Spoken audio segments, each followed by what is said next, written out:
banks would rather issue their own stablecoin for their own purposes inside their own infrastructure to settle across all their locations and their own company. But they need that to be interoperable with other people.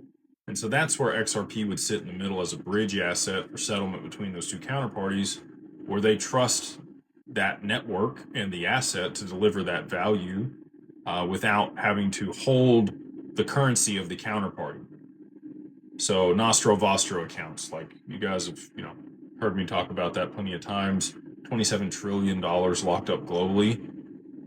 All of that gets freed up if when XRP gets adopted for that application, or XLM or HBAR. Like there's a couple other things that could be cross-border payments and SWIFT, right? But if they do decide to partner with R3, the only thing that they can use currently is XRP, and that'll be the other piece with the Clarity Act getting pushed into 26, which is what I've said the whole time. And again, like government shutdown, there's a lot of reasons that ended up transpiring the way that it did. I think it was planned, just me, based on my conversations, but we'll put that aside.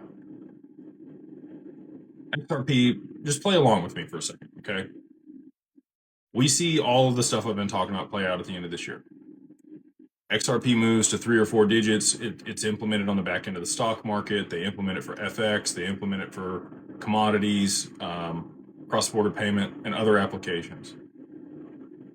And it continues to aggregate value because it's now backed by all of those transactions, right? And it becomes a tier 1 asset designated by the BIS at 4 digits. I think that's about the time they'll do it. I think when it gets over $1,000 a piece, they'll designate it a tier 1 asset that the banks can hold and use for collateral on derivatives, which again is the holy grail for it because it locks more of it up and drives the demand up and also the price.